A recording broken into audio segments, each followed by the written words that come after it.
નમસ્કાર દર્શક મિત્રો, સ્વાગત છે આપનું અમારી યુટ્યુબ ચેનલ હરિભક્તિ સ્તોત્ર પર।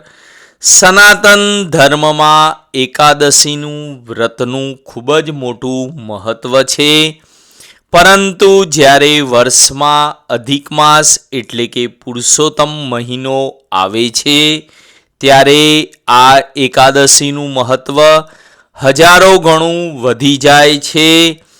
વર્ષ 2026 એ ખૂબ જ ખાસ વર્ષ છે, કારણ કે આ વર્ષે અધિક માસ આવેલ છે અને આ અધિક માસના સુદ પક્ષમાં આવતી પદ્મિની એકાદશી અથવા કમલા એકાદશી કહેવામાં આવે છે। આજના આ ખાસ વિડીયોમાં આપણે જાણીશું વર્ષ 2026માં પદ્મિની એકાદશી કઈ તારીખે છે, આ એકાદશીનું પૌરાણિક મહત્ત્વ અને કથા શું છે, વ્રતની સાચી અને સંપૂર્ણ વિધિ શું છે અને સૌથી મહત્ત્વનું તમારી રાશિ પ્રમાણે તમારે આ દિવસે કઈ વસ્તુઓનું દાન કરવું જેથી તમારી દરેક મનોકામના પૂર્ણ થાય। દર્શક મિત્રો, વિડીયો ખૂબ જ રસપ્રદ અને માહિતીપ્રદ હોવાથી વિડીયોને અંત સુધી ચોક્કસ જોજો। જો તમે અમારી ચેનલ પર નવા છો તો અત્યારે ચેનલને સબસ્ક્રાઈબ કરી લો અને કોમેન્ટ બોક્સમાં જય શ્રી કૃષ્ણ લખવાનું ભૂલતા નહીં। મિત્રો, સૌથી પહેલાં આપણે જાણી લઈએ વર્ષ 2026માં પદ્મિની એકાદશી ક્યારે આવી રહી છે।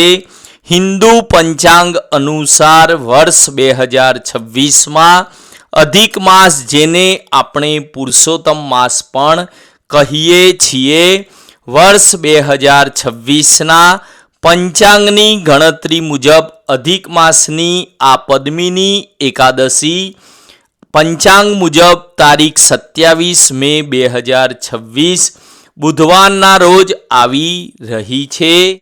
આ એકાદશી તિથિનો પ્રારંભ તારીખ 26 મે મંગળવારના રોજ સવારે 5:10 થશે અને આ એકાદશી તિથિ સમાપ્ત તારીખ 27 મે બુધવારના રોજ સવારે 6:21 થશે। ઉદયા તિથિના નિયમ અનુસાર પદ્મિની એકાદશીનું વ્રત તારીખ 27 મે બુધવારના રોજ રાખવામાં આવશે। આ પદ્મિની એકાદશી વ્રતના પારણા પંચાંગ અનુસાર 28 મે ગુરુવારના રોજ વહેલી સવારે 5:25 થી 7:56 સુધીમાં આ વ્રતના પારણા કરવા। ધ્યાન રાખો કે હરિવાસર દરમિયાન એકાદશી વ્રતના પારણા ન કરવા જોઈએ। અમે અહીં જે દર્શાવેલ સમય છે તે જ સમયમાં પારણા કરી લેવા। હવે વાત કરીએ પદ્મિની એકાદશીના અદ્ભુત મહાત્મ્ય વિશે। પદ્મપુરાણ અને સ્કંદ પુરાણમાં આ એકાદશીનો મહિમા ગવાયો છે। સ્વયં ભગવાન શ્રી કૃષ્ણ યુધિષ્ઠિરને આ વ્રત વિશે જણાવ્યું હતું। અધિક માસ એ ભગવાન પુરુષોત્તમ એટલે કે શ્રી હરિ વિષ્ણુનો મહિનો। આ મહિનામાં કરવામાં આવતી પૂજા, જપ અને તપનું ફળ અક્ષય વ્રત સમાન મળે છે। પદ્મિની એકાદશીનું વ્રત કરવાથી મનુષ્યને તમામ પ્રકારના યજ્ઞો, તીર્થયાત્રાઓ અને દાન કરવા સમાન પુણ્ય પ્રાપ્ત થાય છે। જે વ્યક્તિ આ વ્રત પૂર્ણ શ્રદ્ધાથી કરે છે તેને જીવનના અંતે વૈકુંઠ ધામની પ્રાપ્તિ થાય છે। પૌરાણિક કથા આ મુજબ છે। ત્રેતા યુગમાં કૃતવીર્ય નામના એક પરમ પ્રતાપી રાજા હતા, પરંતુ તેમને કોઈ સંતાન ન હતું. સંતાનની પ્રાપ્તિ માટે રાજા તેમની પત્ની પદ્મિની સાથે ગાઢ જંગલમાં તપસ્યા કરવા ગયા. વર્ષો સુધી તપ કરવા છતાં પણ જ્યારે સંતાન પ્રાપ્તિ ન થઈ, ત્યારે રાણી પદ્મિનીએ માતા અનસૂયાની શરણ લીધી. માતા અનસૂયાએ રાણી પદ્મિનીને અધિક માસના શુક્લ પક્ષની એકાદશીનું વ્રત કરવા કહ્યું. રાણી પદ્મિનીએ એ અત્યંત કઠિન નિયમો સાથે આ વ્રત રાખ્યું. આ કઠોર વ્રતથી પ્રસન્ન થઈને ભગવાન વિષ્ણુ પ્રગટ થયા અને વરદાન માગવા કહ્યું. રાણીએ રાજાની ઈચ્છા પૂરી કરવા વિનંતી કરી. ભગવાને રાજાને એક એવા પુત્રનું વરદાન આપ્યું જે ત્રણેય લોકમાં અજેય હોય અને જેના તોલે કોઈ આવી ન શકે. આ વ્રતના પ્રભાવથી જ રાણી પદ્મિનીના ગર્ભથી પરમ પરાક્રમી કાર્તવીર્ય અર્જુન એટલે કે સહસ્ત્રાર્જુનનો જન્મ થયો, જેમને રાવણને પણ યુદ્ધમાં બંદી બનાવી લીધો હતો.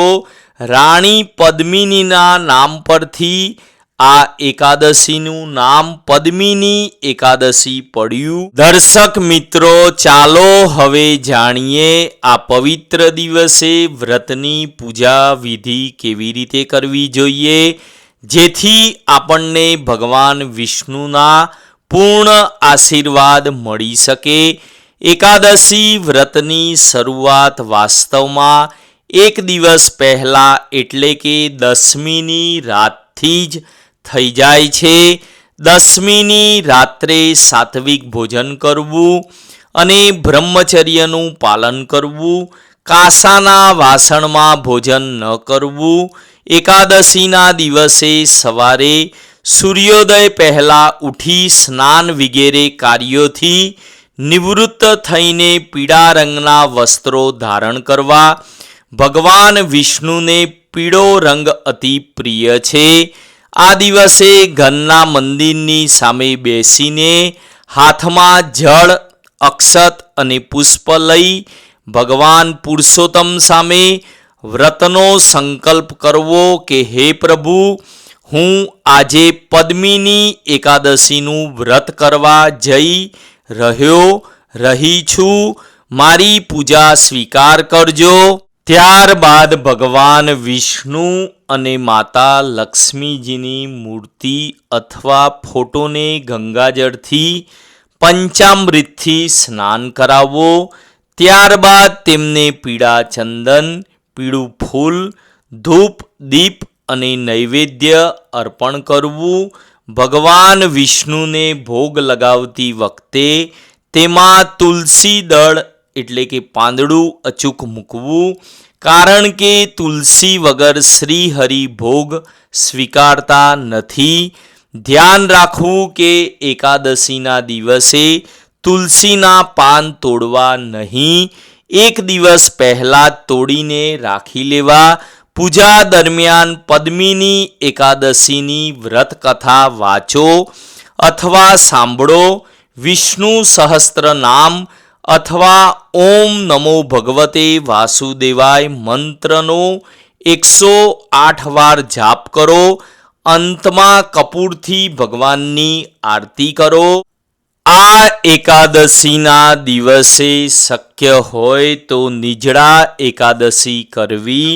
જો શરીર સક્ષમ ન હોય તો ફલાહાર કે ફરાળ કરી ઉપવાસ કરવો, પણ આ દિવસે અન્ન એટલે કે અનાજ ગ્રહણ ન કરવું.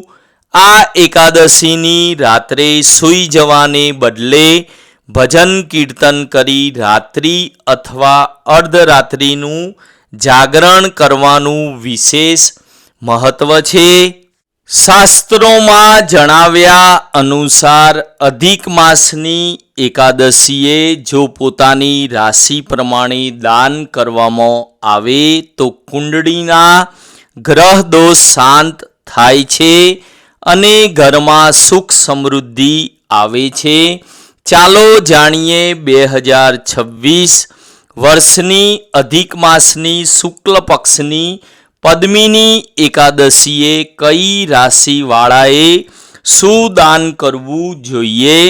મેષ રાશિના જાતકોએ ભગવાન વિષ્ણુને બુંદીના લાડુનો ભોગ ધરાવવો અને ગરીબોને લાલ વસ્ત્ર અથવા મસૂરની દાળનું દાન કરવું.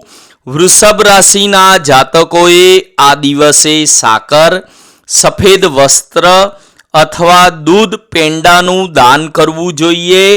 આનાથી માનસિક શાંતિ મળશે. મિથુન રાશિના જાતકોએ લીલા મગ, લીલા વસ્ત્ર અથવા ગાયને લીલું ઘાસ ખવડાવવું જોઈએ.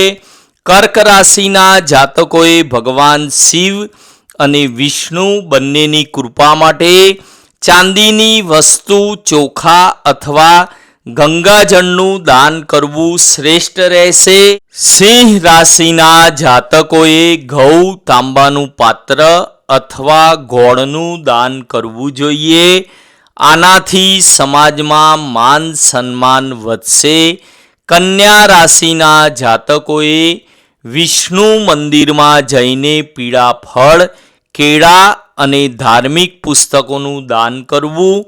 તુલા રાશિના જાતકોએ ગરીબ કન્યાઓને દૂધનું દાન કરવું અથવા સફેદ રેશમી વસ્ત્રોનું દાન કરવું.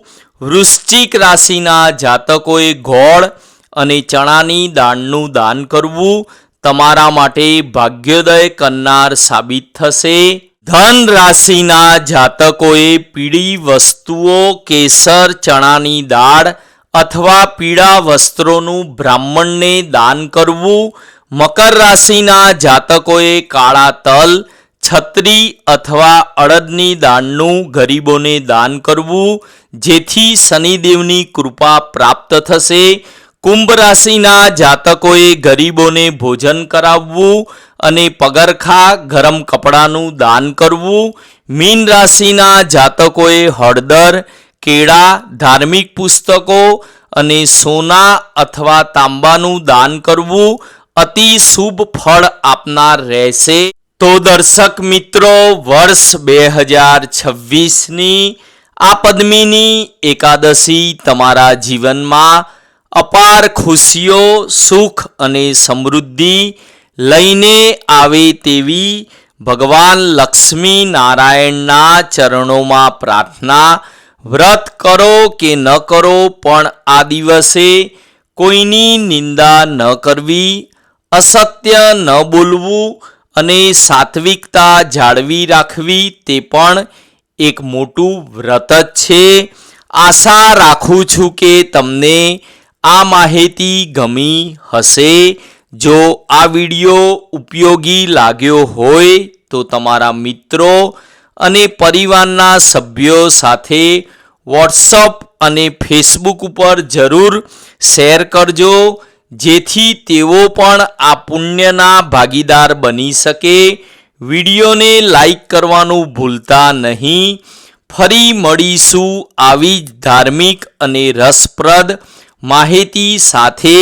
ત્યાં સુધી ભગવાન શ્રી હરિ વિષ્ણુના સ્મરણમાં રહો. જય શ્રી કૃષ્ણ.